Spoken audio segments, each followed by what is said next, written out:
Tastes a little bit like cough mixture.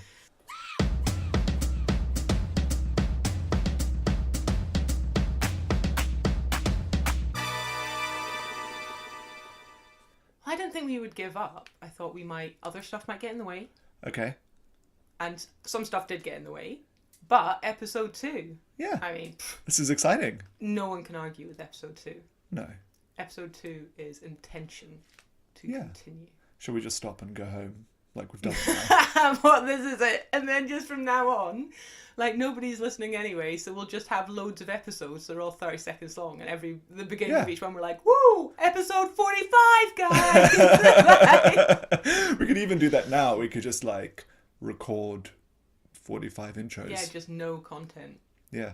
And we did episode 1 twice. I just want everyone to know that I listened to about 5 hours of content for about 3 I wrote days. a blog on how terrible our first attempt was. Okay, so people know about that. And part of that was because we were drinking. And so what do we do for episode 2?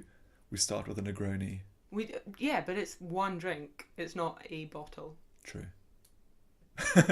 Anyway, so welcome to episode 2. Hopefully you enjoyed episode 1. And today we're going to be talking to Libby about why she quit university. The first time. The first time. Yeah. Because there was more than one. Yes, but okay. I mean, I don't want to introduce spoilers. We're just going to talk about the first time. Okay, fine. Well, before we do, what are you excited about this week, Libby?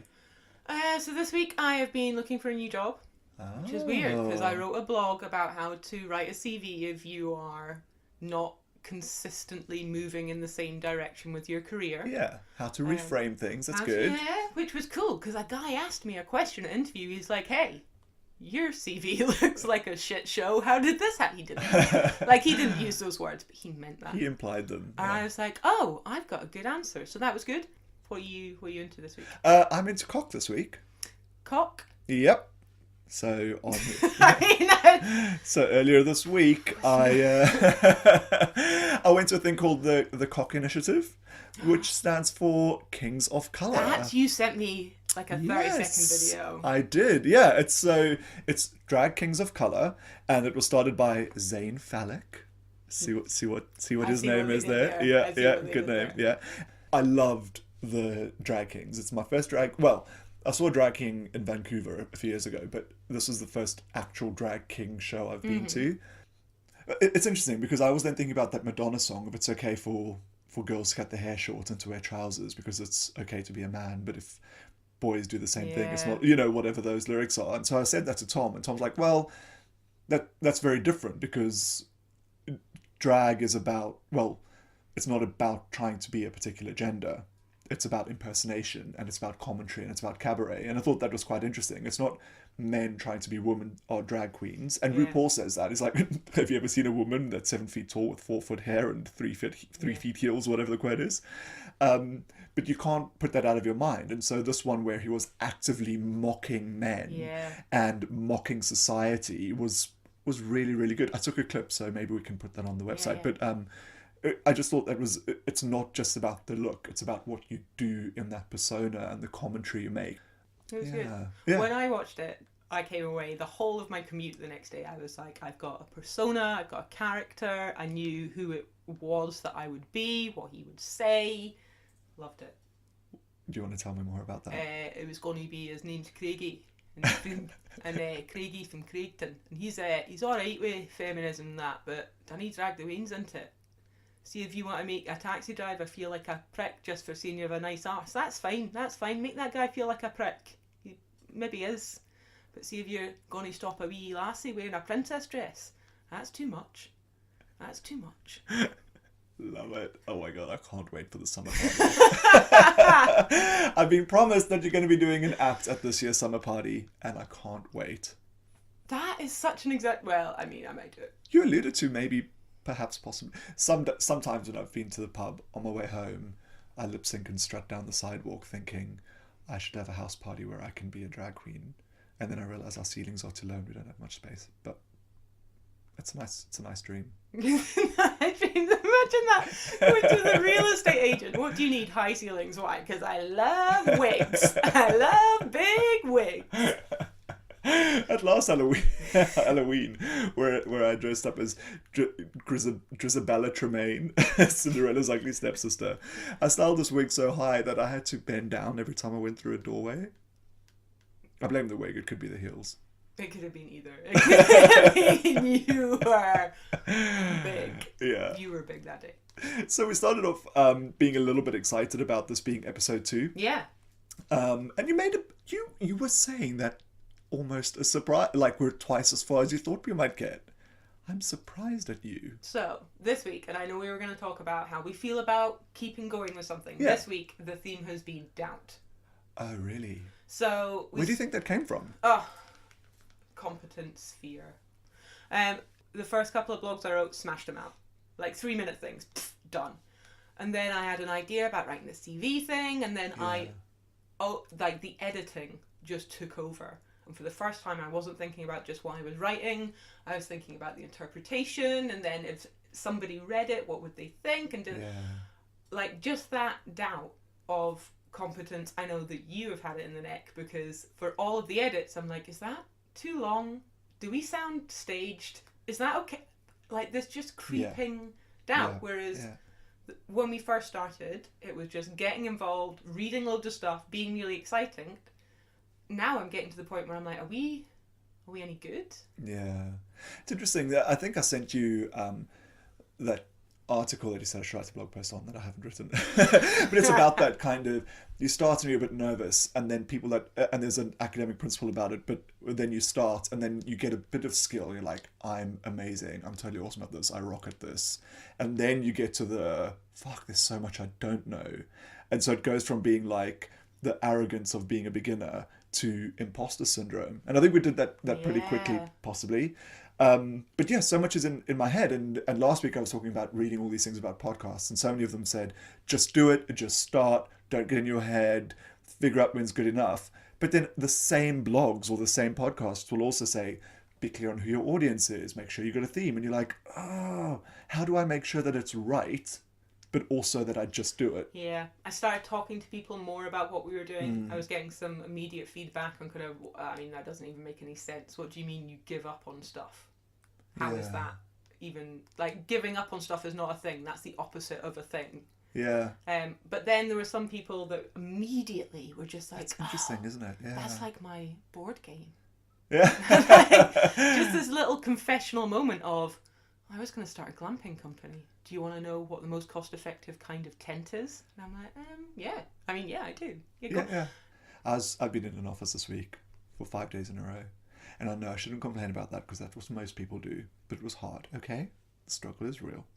And on Monday, it's funny, you get quite comfortable just being the new guy in the office. And so I was in on Monday and I was making a coffee. And this guy came over, and turns out we used to work for the same company. He was there for a different time. And he was in a very different role. So he used to be a researcher, then he went somewhere else and did something else, and now he's in operations. I'm like, oh, but that's cool. Like, we're doing this podcast on multipotentialism, which is all about this idea that you find your niche through trying different things, and then you take those skills with you. So, yes, you're in operations now, but in a research company, and because you used to work as a researcher, you know what their needs are, and actually you can probably do your job better because of that past role than if you just went straight into this one. Yeah, that makes sense. And he's like, oh my God, yes, you've articulated the way I felt for such a long time. I'm like, yes, win. And that was quite fun, because that was then again validating that, no, we aren't the only people that feel this way, even though loads of people don't. And that's okay. So this week we're going to be talking about the time you quit university for the first time. Yes. Tell me the story, because I think, just briefly talking before, the story starts before university, right? Yeah. So in the summer of 1999, I was 17 years old. In the summer, after I left school and before I started university, my best friend died. Oh no. So she was probably my first actual friend. Yeah. We moved around a lot when I was growing up. I was always the new kid in school. So she was the first person that I had a good friendship, solid, trusting friendship with. Yeah. Like, teenage girls are notoriously bad. We don't need to talk about that. So I moved school.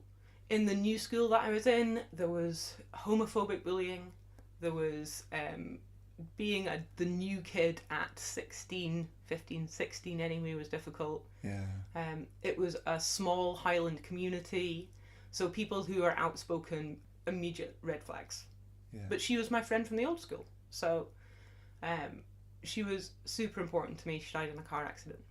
So sad. And that was in the July, and I started university in the September. And nothing would have stopped me from going. Like, nothing. Yeah, you just wanted to get out. Yeah, I wanted to get out. I wanted to be on my own. A lot of girls in my high school class were pregnant before we finished school. Like, it was a valid career choice. A life. That's what they did. They were with, like, their parents had them when they were 16 years old. They met a local boy, and then they got pregnant, and then that's what they were going to do. They were going to live down the road from their mum. And it wasn't a source of shame. No. It was a source of pride. My daughter is having a family, and she's going to grow up near me, and we are going to build a community. Yeah. I was not part of that. Maybe because I wasn't pretty enough for anyone to want to fuck. That's not true. But yeah, I was like, I have to get out of here. I'm going to go to university because that's what smart girls do. And that was the driver. I'm going to go because smart girls go. So it's about your identity and asserting your identity. So it's partly about leaving this town and this community, partly about just getting to the big city, but a lot of it is about owning the sense of identity that is being smart and being surrounded by other people that are smart. I didn't know what I wanted to study. I did work experience at a graphic designer's. And this was like pre-web, so it was like actual drawing. Yeah, actual drawing. So I did work experience there. I was like, I really enjoy this. I want to do this. I spoke to the art teacher. She was like, you don't have a portfolio. You can't do stuff in it. I was like, oh, okay, well then not that then. What can I do? I got an A in English without much effort. I really enjoyed creative writing. I'll do English. Like that was it. It was, I'm going to go. What is the thing that I will do when I get there? Yeah. How did you feel when you got there and there were all these people you didn't know? Was that scary or liberating or exciting? I was excited to become the new version of me.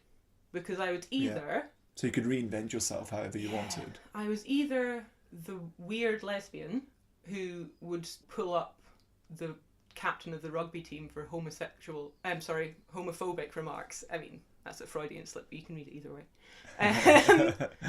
So that's where that came from. In high school, I didn't identify as a lesbian. I didn't have same-gender partners. It was that I challenged other people's homophobia. So I was either Libby the lesbian, or I was that girl who died's friend. And there was lots of... terrible, aren't they? Well, I mean, it's a small community, and they were trying to be helpful. But yeah, I was that girl who died's friend. Yeah.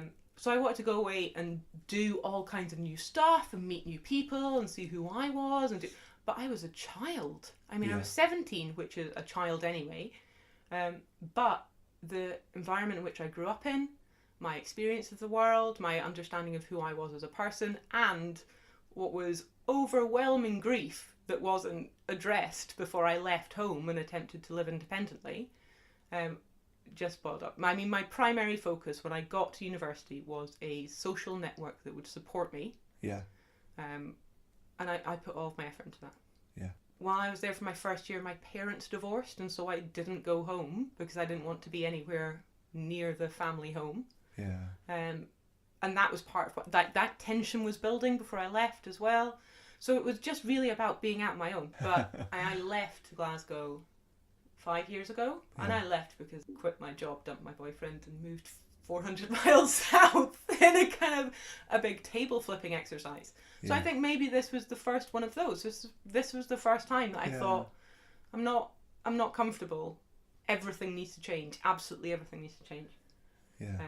To some extent, like, if going to university is about getting an education, my parents always said you go to university to get an education, not a degree. Is it fair that you actually got that? Sounds like it. I feel like the shame that I felt as a result of failing at the university was greater than any benefit I got from learning during that time of my life. And that stopped me from starting new things. I tread water for years, trying to figure out what I want to do, being scared of education because so this idea that you must find that one thing you're good at held you back because you didn't want to. It was hard to find that one thing. Yeah. I didn't think about my parents separating as having a big impact. I didn't think about the death of my friend as having a big impact.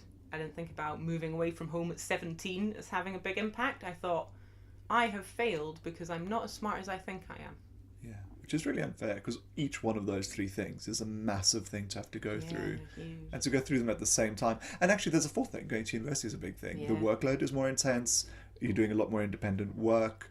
So to do all of that while you're actually dealing with other things that you don't really know you're dealing with because this is your reality. It's the first time you're doing them. When I quit, I remember phoning my dad and he was like, oh, how's uni? And I was like, I don't think I'm going to go anymore. And he was like, yeah, no, fair enough. Yeah. What? How did that make you feel? I felt like he had never believed that I would do it in the first place. Yeah. He was like, well, it was worth a go, but... Yeah. I didn't think you'd make it this far anyway. Yeah. But... That's probably not what he meant, right? Well, I don't talk to my dad. Right now, we don't have a good relationship. But as I was writing notes for this, because I was like, gotta get my stationery out, write some notes for Richard, and I thought about my dad and his career path, and I thought about it in the context of what we're talking about, jumping around. Because he was an accountant, and he was a photographer, and he was a chef. They owned a restaurant. He did a lot of different things, and he jumped around. Yeah. And I remember thinking negatively about that. Yeah. That he didn't have any consistency to his career. No, but that didn't hold him back from doing other things. No, he did other stuff. And at the time you could see he failed at all of these things and his marriage included, which is at the same time as he was having that conversation with you and you were feeling down. But the reality what is in his head could be going on is, that's okay, I didn't either, and it was fine. Yeah. Life doesn't end, that's okay. Yeah. But he couldn't articulate it in the way that you needed to hear it. Or I didn't hear it at the time. I just felt so guilty that I had gone off. I think maybe there was some hubris that I was like, I'm going and I'll get a degree and I'll do this, without much thought as to what that actually meant. I remember being friends with someone who had friends in another high school, and they got such pleasure from telling stories of people that didn't finish university. Because if that smart kid can't do it, well then street smart is better than book smart, and they book smart at school and look at got there nowhere. And those conversations would instill this fear in me that what if I'm one of those people that gets to university and can't do it? So I'm just thinking these conversations happen and they plant these seeds in your head and they're all about doubt. And then even that job that you had at the graphic design, well, you need to be able to draw. And loads of big graphic designers nowadays can't draw. They've got conceptual abilities or they can make things happen. But this idea that at 17 you need to be good at something, otherwise that whole career path for the next 50 years that you could become good at something is just out the door for you. If you want to get into graphic design, you need to have a portfolio of watercolours and pencil sketches. Yeah. Last week, I went down to Bristol to help a friend move into a new place. And another friend came with me, and it was brilliant. So we sat in the car. I haven't seen her for years. We just had this chat. And then while we were there, she showed me this picture that she painted. And it's amazing. So she's a pharmacist. She used to work with my mum. And she showed me this water painting of her and her husband standing on a beach in India or South Africa or somewhere, looking out at it's beautiful. It's amazing.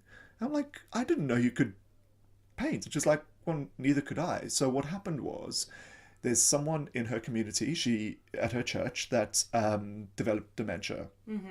And so she thought she'd give her partner a break by looking after this woman or doing something with her for a couple of hours a week.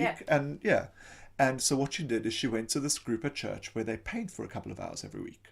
And it's not an art class, it's just people that want to make pictures come along. And some are professional artists and some literally colour in a colouring book. And because it was after work, she literally got paper and watercolours could fit under her arm, so she took those. And by going week after week after week, just doodling, she's now developed the skill and she can now paint a picture. See, what's fascinating about that to me is that she didn't feel like she had to be good at it, and so she continued at it. Yeah, but exactly. And over time, she got good at something that she thought she couldn't do. She had in her identity, I can't draw, I'm not artistic, I can't paint. And so she would never have done. And yes, she stuck at it, but she didn't stick at it for the painting. She stuck at it to care for somebody else. See, and so if painting was her focus, would she have stuck at it? I often find that I'm good at stuff quickly. And that might be because I have a broad experience, and so I'm bringing in other things that I've learned elsewhere. It might be that I'm used to being a beginner, and so I pick it up quite quickly. But there are things that I'll pick up, and they click, and they make sense, and I quite quickly make fast progress. Yeah. So when there are things that I start that I don't quite quickly make fast progress in, I think, well, I'm just terrible at this. I'd stumble and then I stop. Yeah. Because there's that feeling that I have to be good at it to be allowed to continue to do it. Yeah. So permission. Yeah. And it's funny who we think gives us that permission. Yeah, so some teacher somewhere in a small village in the Highlands of Scotland. Who are these people that determine your future for whatever? So I've got boxing gloves. I decided I wanted to try that out. There's a gym straight across the road from the flat. It's got a heavy bag that no one uses. That'll be something I can do on my own. It's interesting training. And then I got the idea into my head that somebody would see me. They would see that I didn't know what I was doing. Yeah. And would approach me or stop me or try and assist me. I mean, sometimes it does happen, and I don't know if it's just a female perspective, but I have on a number of occasions had men approach me and say, do you want me to explain how that works? And I don't know if it's flirting or if it's trying to be helpful or whatever it is. It just happens. Do you want me to help you with that? And you're like, no, I'm fine. But maybe they were just being nice. They might have just been being nice, but it embarrassed me to the point that I stopped. Yeah. And now, so you haven't even started? No, haven't even started. I was at a gym in Clapham Junction, and when I got off the treadmill, the guy was like, "You're running for too long?"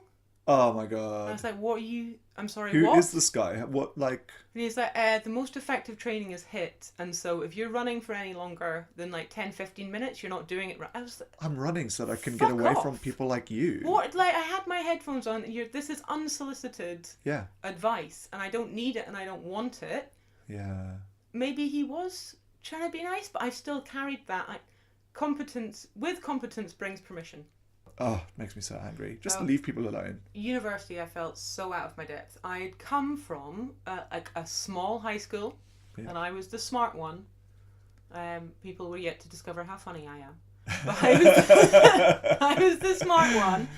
And then I went to university, and everybody is the smart one. Yeah, right. And that can be liberating to some extent. That's partly why you went. Yeah. But then it's also really scary. And I wonder, tell me if I'm putting words in your mouth, but to some extent, yes, while you didn't finish it, at the time you were running towards, whereas an alternative could have been running away. Yeah. And I wonder if that changes it. You were running towards university, and in the process you got away from the small town and the fighting and whatever. Yeah. Whereas if you just went to Glasgow and was like, fuck it, I'm out of here, that's got a very different... Yeah, and university gave me a structure, so I lived in university halls that were supervised. I had things that I was... So there was a structure there, and there was a level of supervision, and there was a level of guidance. So it was real life with training wheels, was what it was great for. It really was real life with training wheels. I didn't learn as much as I could, but there's ways I could have addressed that myself. Yeah. There are support networks. There are counselling services, there are members of my family, there are things that I could have done that I would have but I mean either way, where I am now, I don't need a degree in English literature for. I've paid off my student debt. I have friends from university who I see growing up and moving on to their second degrees or third, there was a real sense of this is the laboratory in which we create ourselves. So that the next stage we can do something different. But my God, I met so many people, so many different types of people, so many different backgrounds, all at once. It was a huge melting pot that led to the person I am today. Fantastic. Oh, well, thank you. What would you say to other small town lasses in the Highlands of Scotland? I would say know what it is that you want to study. Yeah. And don't allow your ego to make that decision. So I went to the University of Glasgow to study English literature, because that's what smart girls do. But if I had thought about what I actually wanted to do, I might have gone to a local college. I could have gone to Inverness. That was about an hour away. Yeah. It would have been a closer distance. I could have gone home more often. I could have studied art or something creative at a local college, or I could have done a bridging qualification to get what I needed to go and do it in an art school.